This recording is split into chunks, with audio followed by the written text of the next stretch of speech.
Ghana. Oh, wow, near package bibi. I don't know. Who said, oh, what honey, yet be a highway now. My wife, you hey. Ebonoa just bought himself a Benz worth $89,000. Yes. Hey, Ebonoa, choose your choice. Ope Benkutana, ope belt. No, choose your Jebako because you know if you come from food. So, Ebonoa is supposed to appear before court today. This happened yesterday. And it's supposed to appear today. I don't know if it will happen. But then, Charlie, me, I'm hoping that your man then go see him more. I mean, well, the law is the law. If the law bab you out.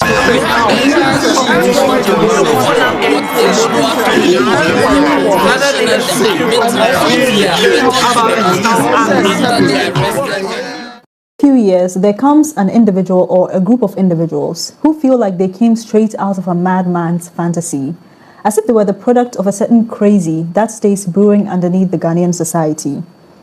And you know that this is too crazy to be real, but it is. It's real. And that is even crazier. I heard talks of a certain man who was building an ark, like the modern day version of the Ark of Noah from the Bible. So if you don't know, according to the Bible, according to the Holy Bible, God commanded Noah to build an ark and accommodate his family, as well as 2 animals of all types, male and female. This is so that they could be saved from a flood that God was going to unleash on the earth, which would last for 40 days.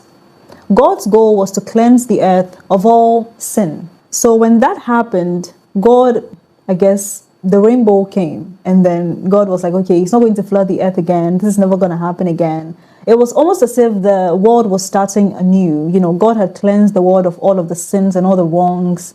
And so therefore, by bringing onto the sky the rainbow, God was saying that this is not going to happen again. And so when Ebonoa was happening, I mean, obviously the idea of Ebonoa, like some random man being ordained to build an ark because it's going to rain again. And so everybody, like, how many people are there on earth now? Like 7 billion, 8 billion. And this time around, he's saying that God said everybody should come onto the ark, and not like, 2 animals of each breed. He's saying that like every human being. So like he was trying to, I don't even know how, it's so ridiculous to me. So I tuned my mind out of it. I didn't want to give it any attention because I knew that religious grifting is such a normalized thing in Ghana. To me, it was just another day. A random who's been ordained by God to build an ark to save people from incoming flood on Jesus' birthday, 25th December, of all days. I could not take it seriously. But of course, this is Ghana. We have time. Noah kept gaining traction, especially as Christmas Day approached. More and more people became curious. They wanted to see if anything would come out of it.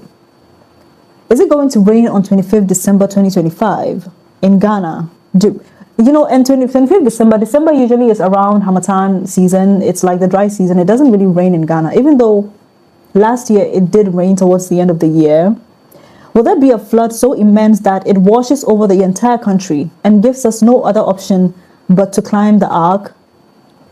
But as fate would have it, or maybe logic or science, as the weather would have it, I was sitting in my room on that Christmas day, typing this essay, and there was not so much as a flicker of lightning, a drop of rain, or even a shade of dark clouds. Like, amazingly, the entire place was just bright. It was sunny, even though leading up to that day, it had been raining here and there. There was no rain. I don't even think that it rained in any part of Ghana that day. Interestingly, it had been raining a lot lately, which is very unusual for December in Ghana, like I said. Usually around that time, the Hamatan season would be in full force, or maybe not so full, but there would be no rain. I think that low-key helped build the curiosity around Noah's prophecy. And the fact that it had been raining in a time when it usually doesn't, it made people start to wonder if maybe there's a possibility there. Maybe all the rains we've been getting that December, it was all leading up to the big floods of 25th December. And then nothing happened. A few years ago, I had the mind-busting experience of learning about a man called Dr. UN. I was curious, who is this man? He must be another Ghanaian, just like Kofi Annan, who made it up the rankings of the United Nations, one of the world's most powerful organizations. Come to find out, This man had organized an event to award select Ghanaian personalities. He I don't know what that was for, honestly. I think it was like an award. These awards that they give to famous people to encourage them to keep being famous, I guess. Like, he was just congratulating them for their good work in the name of the UN, keep in mind. And I mean, it was amazing. It was great. The United Nations is awarding you for whatever, but he turned out to be a fraud who was using the name of the UN to boost his social profile, to present as a powerful and reputable man of class. The Dr. UN thing doesn't make sense to me, to be honest with you. On the celebrity side, there seemed to have been very little due diligence that went into verifying his supposed occupation or even himself. Like, did you do no research to know who this man is, and is he actually associated with the UN, or was it enough that he just came and he said, yo, I work with the UN? Like, they did not check to find out who the guy is. They just went there to receive their golden bottles. There's this picture of Sarkodie holding a golden bottle. I wonder if it still haunts him, because that's definitely an interesting picture.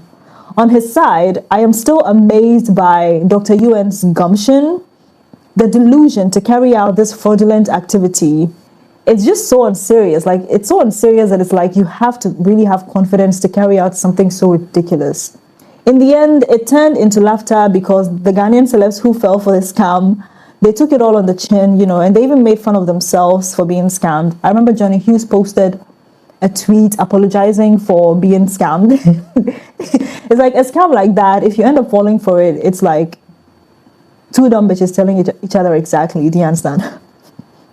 It is the spirit that possessed Dr. UN that also possessed Ebonoa. They are the same people in different fonts. I didn't intend on making a video about Ebonoa for this very reason. I just felt like it was all just so stupid. I found it all so unserious. But after observing the way people have responded to it and how far out of Ghana it went, I'm afraid it's that serious. So, I'm catching up saying friend me Ebonoa. You're welcome to my YouTube channel. My name is Nasiwa. I try to do intros before I introduce myself to make it more interesting, I guess. If this is your first time, please subscribe. Don't forget to subscribe. You guys be watching the video, you won't even tap subscribe. Nobody is going to punish you or hurt you for subscribing, and it's free. Okay, just subscribe. Thank you. Yet me sleep 3 days. Near your Bible verses near the Abraham. Aye. Now who are better than when you're free now, but church at home. No pen, no book, no Bible. Yo. You call yourself a Christian. She. Ghana and its grifters. I mentioned Dr. UN's fraudulent event that he organized for Ghanaian celebrities, but let's talk about religious grifters, Ankasa, in Ghana here.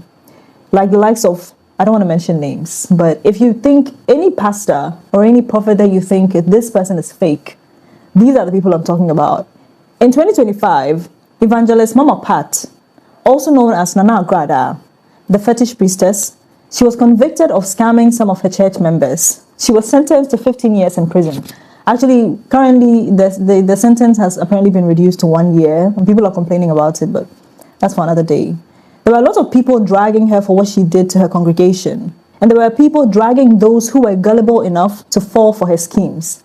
What is that popular saying by German philosopher and sociologist? Religion, the opium of the masses, Karl Marx. Ghana is a majority Christian country with a secular system of governance and a constitution that begins with, in the name of the Almighty God. Thus, even when we say we are secular, we say it all in the name of God, so help us God. For me, this is what really drives home how religious Ghanaians are. Religion is a structure that sustains itself on the requirement of belief from the people that practice it.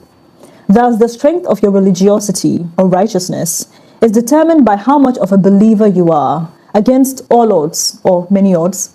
It is rooted not in empiric proof, but a spiritual intuition which, for a lot of people, is grown through years of indoctrination. The industry of religion.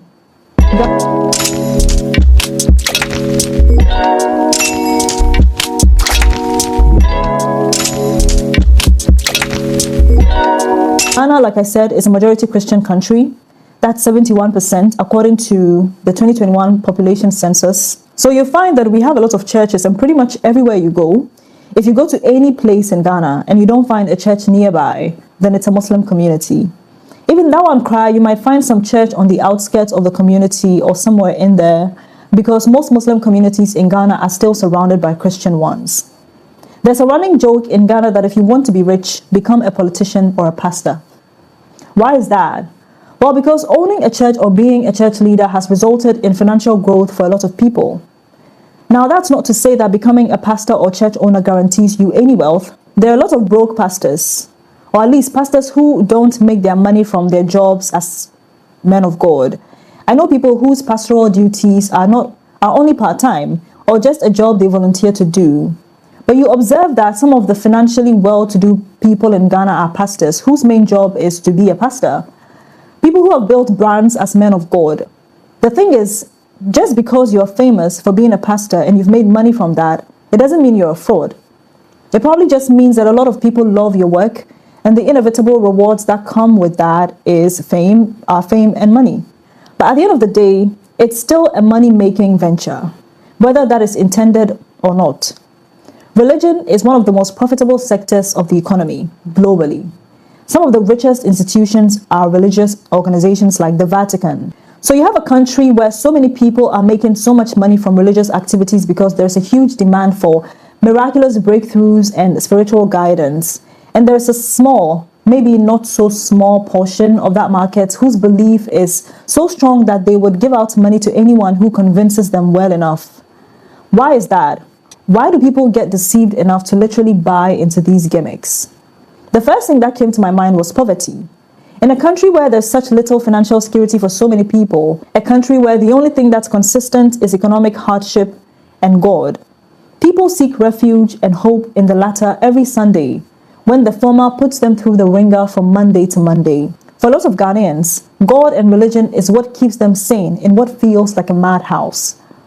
It is what keeps them human in a system that finds creative ways to dehumanize them. I love Ghana, but this country is hard. I'd also like to add that I think Christianity's system of expecting monetary contribution from its believers to the church, a la the payment of tithe and offertory, it has fostered this dynamic where congregants feel financially beholden to the church.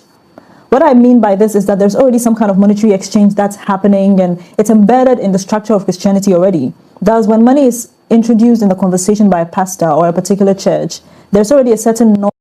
It wants bells ringing immediately.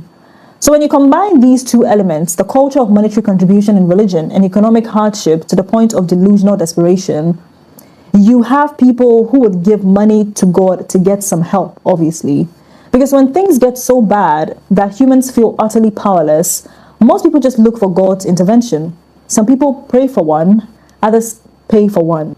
There's an element of general illiteracy that underpins this actually, so I would like to open this up. I think that there are like three types of illiteracy at play here.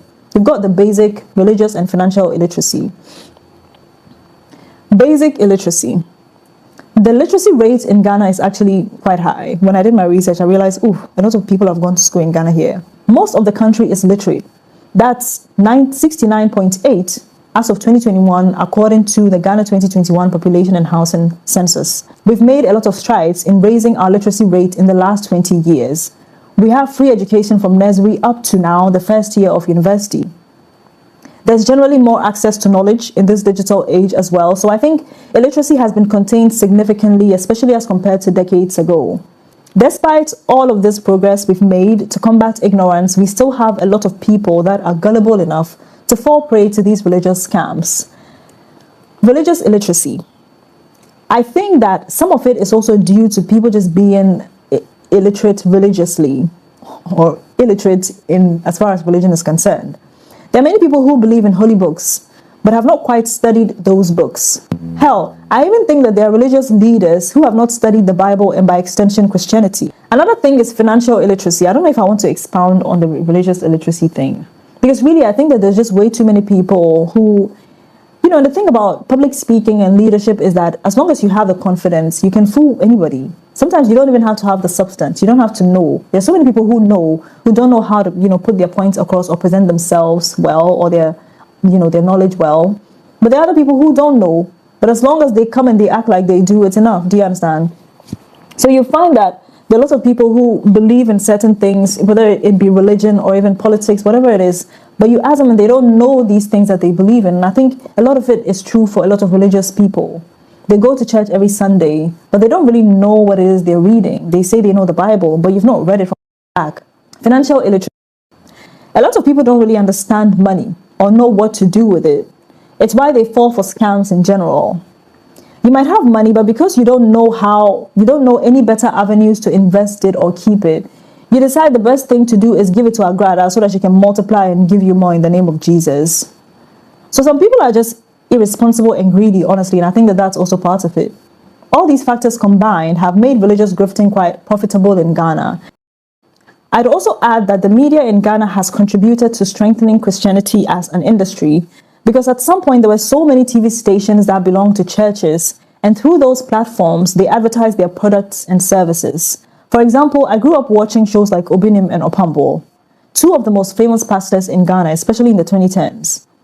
They would display their miracles and advertise their products like anointing oils, sacred water, aka Ebulamunsio, and so many things. Obinim claimed to be one of God's angels. It's to the point where we were calling him, Angel Obinim. Actually, more people call him Angel Obinim. And he performed all sorts of weird miracles. There was one video I saw of him lying on top of this woman, saying that he was performing a miracle. As a matter of fact, while I was writing the script, notorious Ghanaian pastor, Prophet Adum Chedia, and his congregation had caused an hours-long traffic jam on the Accra-Kumasi highway.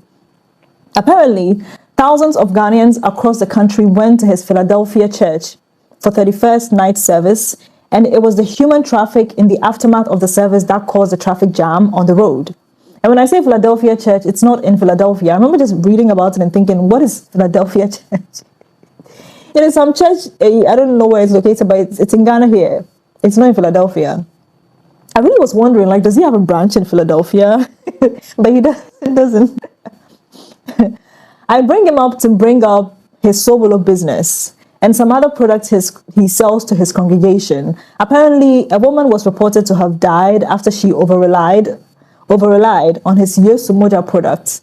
And that prompted the disclaimer from him. So he came out to say that all those products, no Sobolo and Sayare, the other one, Yesumoja and Sayare. Powder! And know that the powder is not medicinal. Oil and a grace cream and neither is the grace cream or oil also medicinal. Neither is the sobolo also medicinal. Yes, the blood of Jesus is also not medicinal. Obia would do a dance here.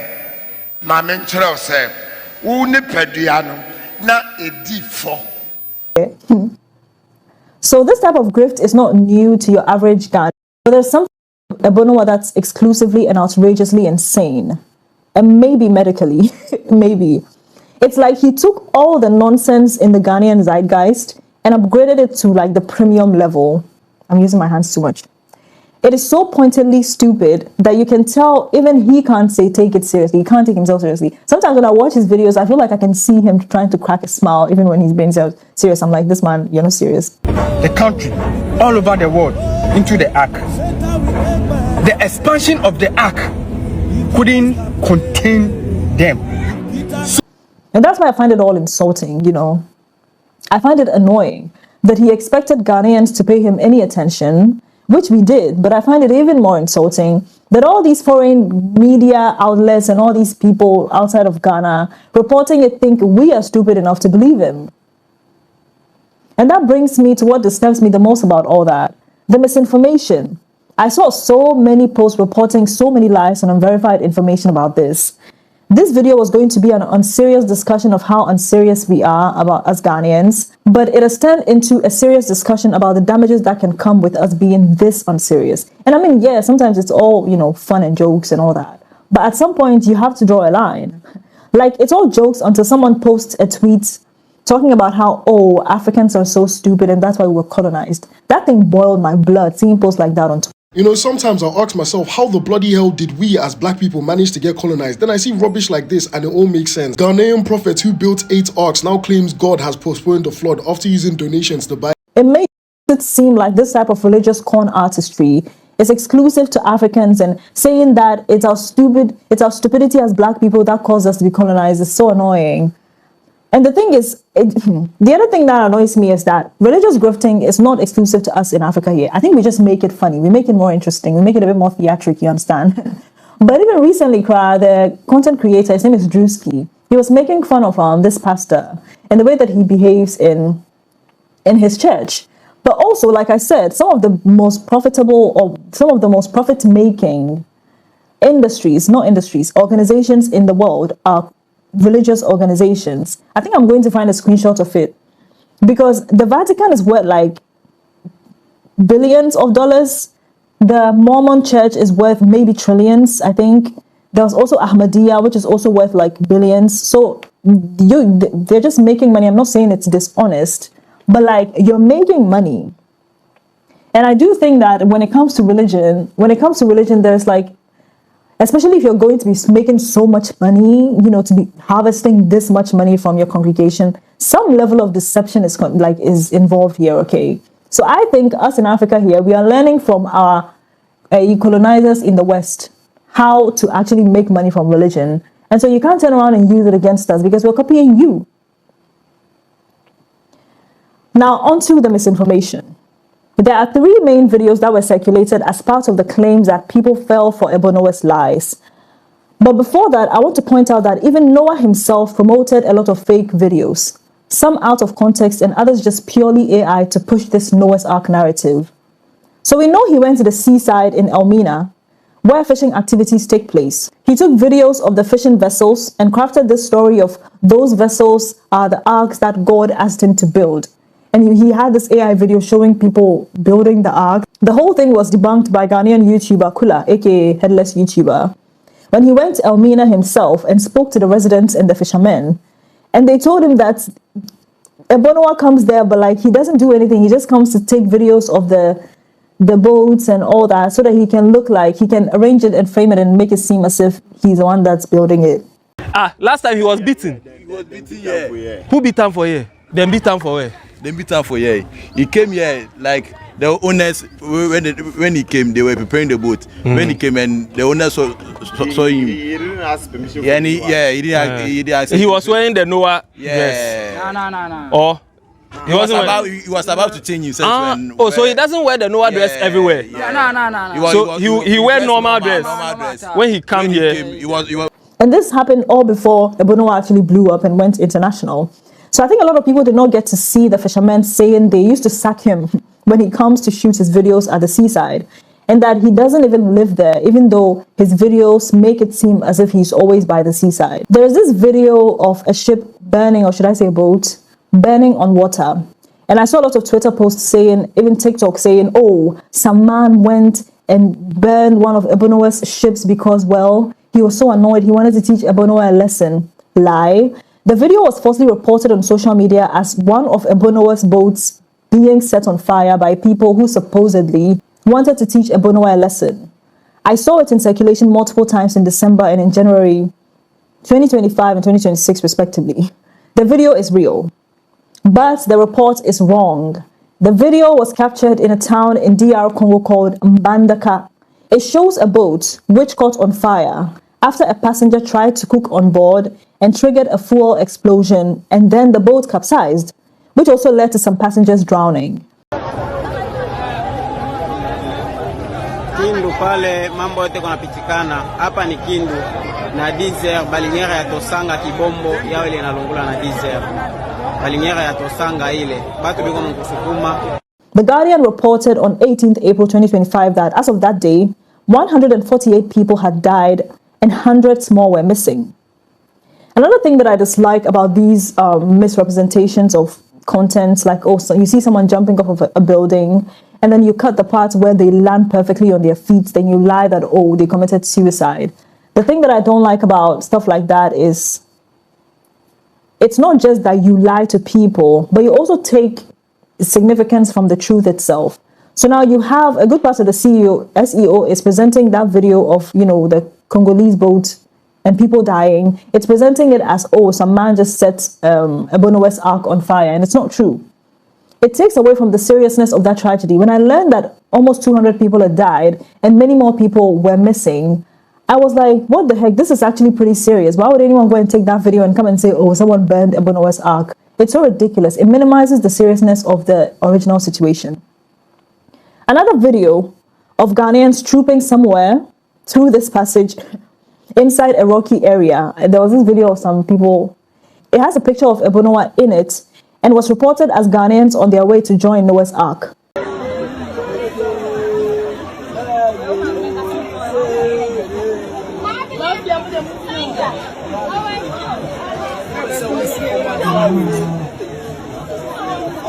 The video is real, but again, it is misrepresented. It is actually from Ghana, but it is not people going to join Noah's Ark. This is a religious pilgrimage to a place called Our Lady of Calvary, Grotto, organized and carried out by the Catholic Diocese of Techiman in the western region of Ghana. I was trying to understand why the pilgrimage, so I asked a Catholic friend of mine to explain it to me, because even though I was reading through their websites, I still couldn't quite grasp, like, what is this pilgrimage really about? Yeah, I think I've been to this Techiman place before. Yeah, it's a very interesting place. I'm not sure exactly what happened there, but either something miraculous happened there or some holy item, sacred item is buried on the land, and then the scenery or environment is built around it. Normally when Catholics go on pilgrimages, there are two main things. First of all is to pray, and then is to reflect on your life and on God and on the gospel and stuff like that. This place has very interesting things. Everything there, not everything, but I think most of the things there are carved from the rocks on the hills or the mountains in Techiman. So you can walk the 14 stations of the cross, which are 14 different things that happened from when Jesus was in the Gethsemane to all the way to when he was nailed on the cross and he died on the cross. There are different things. He met his mom, somebody helped him carry the cross, different things. He told people not to cry for him but to cry for themselves. There are different things that happen in the Gospels as written that have been formed into what we call the 14 stations of the cross. So we do that normally around Easter. So this period actually, there'll be a lot of visits to pilgrim sites. In fact, during the Christmas season, Catholics visit a lot of pilgrim sites, or Catholics go on a lot of pilgrimages. And all over the world, Catholics have pilgrim sites around the country. So we don't necessarily need to travel all the way to Rome to go on a pilgrimage or anything of the sort. You can go if you want to, and you have the means, but mostly pilgrim sites are built or created around the home country so that you can still have your commune with God and with people of God without having to travel all the way to wherever you may want, to Jerusalem or the Vatican or Rome or whatever it is. So yeah, mostly that's why people go on these pilgrimages, to pray, to reflect, to commune mostly. There are also a lot of, I don't know if I should say reputable necessarily, but like big accounts on social media that reported on Ebonowa's grift. I don't know, the whole thing is so stupid to me. It's like this man created this world, ridiculous fantasy, and then shared it with the world, and everybody just stepped into it and was just playing pretend with him. Anyways, there's so many big accounts that posted fake news, so many. And sometimes not even fake, it is misrepresented, which then is fake. But then it's like you can see the lack of like efforts to verify any information. And with in this digital age, it's so easy to verify information. Like just ask AI, like go to ChatGPT and just say, is this video real? Is this thing real? Is this? It'll tell you, it'll give you the truth, but you guys don't, because you want to believe it, because it means content for you. It means, oh, Elon Musk is going to give me a few dollars if I post this thing and it gets like 20,000 likes and 400,000 views, then you're going to get a lot of money from that. And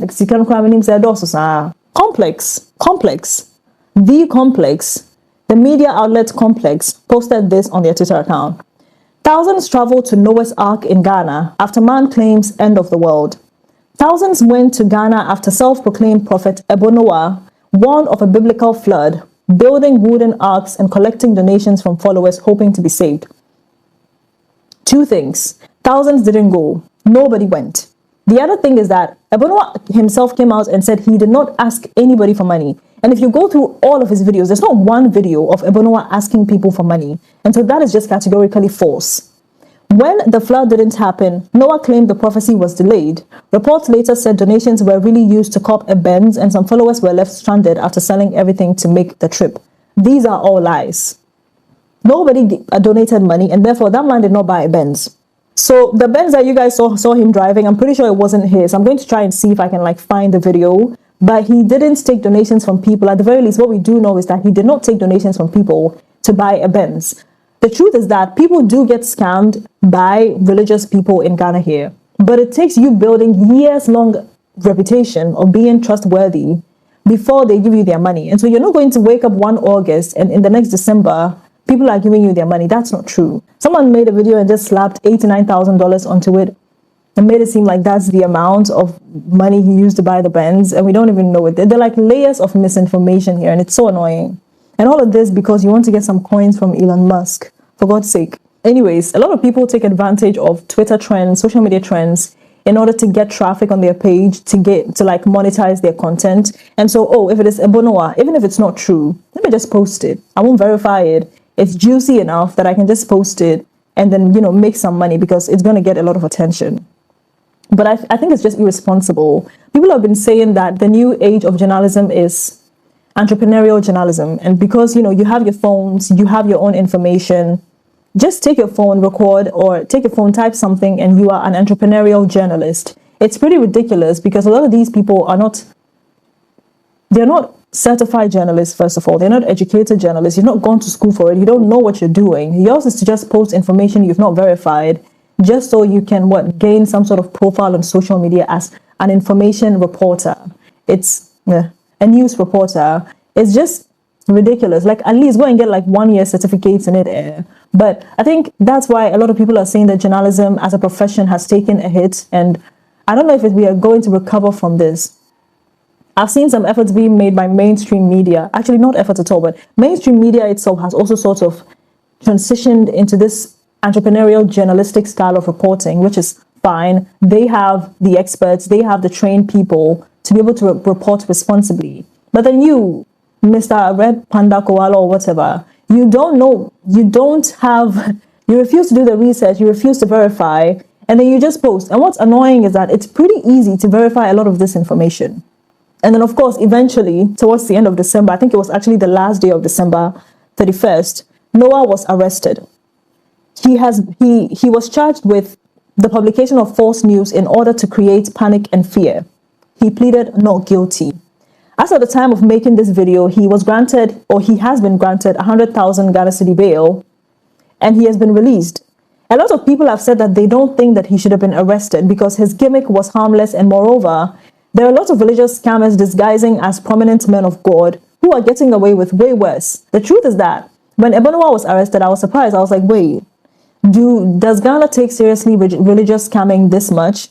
I just didn't think we did. Every end of year, there'll be a prophet that comes out to give out his doom prophecy. And then there's so many warnings about don't do doom prophecies, don't say somebody's going to die.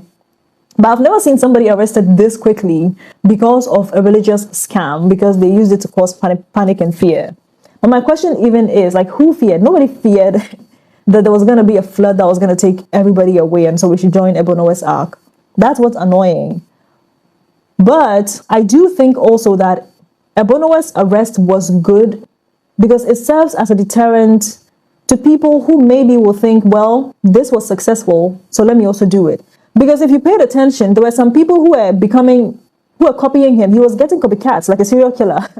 There was a video of some guy wearing that dress that he was wearing and acting like he was also some sort of disciple of Ebonoa. It was ridiculous. So I think that him being arrested is going to serve as a lesson for people who might think, wait, let me also try and do this thing. Because things like this, Guardians, we have time. But the thing is, Ebonoa Kran, low-key, I feel like he's not okay. He's not all the way there. I don't really feel like he's okay like that. I saw a video of him applying aboniki to his eyes. This man is not... I'm sorry, but I don't think we're dealing with a normal person here. And so I don't know, Charlie. I feel like some content creators will cover anything for clout. And this is, regarding the whole misinformation thing. There were lots of people, at least Ebonoa himself, how he was able to come to a point where he gained relevance. I was like, why are we talking about this? Do we have nothing else to discuss? What else? Duh. Some content creators will do anything for clout. There were a number of prominent creators who platformed Ebonoa, thus giving him some level of legitimacy or worthiness of attention. He didn't deserve all that, in my opinion. It is their prerogative to host whoever they want to, of course. But I think giving people like Ebonoa the time of the day contributes to normalizing such ridiculous behavior. And of course, Ebonowa is not the first grifter who has come out to act a fool in the name of Jesus or for whatever reason. It's just that if these big platforms keep giving them time of the day, they're not going to stop because you're incentivizing them. They're giving them a reason to keep going. They will just keep mutating because they get material benefits from it. Now he has become an influencer. I saw him in some phone shop promoting the phone. I've seen him promoting Hisense, but I know that, or at least I think that he's not actually working with Hisense. He's just trying to get a brand deal. And so this whole thing was so that this man can build a social media platform for himself and basically become an influencer. Because then he can just go and delete all the Ebonowa videos and come back and tell you that, oh, hi, I'm an influencer now, take me seriously. What the heck? That's why I think Ebonowa getting arrested is a good thing because, like I said, it serves as a deterrent to people who want to pull off these types of shenanigans. There was another thing that I wanted to add, and it's sort of, I guess, in conclument.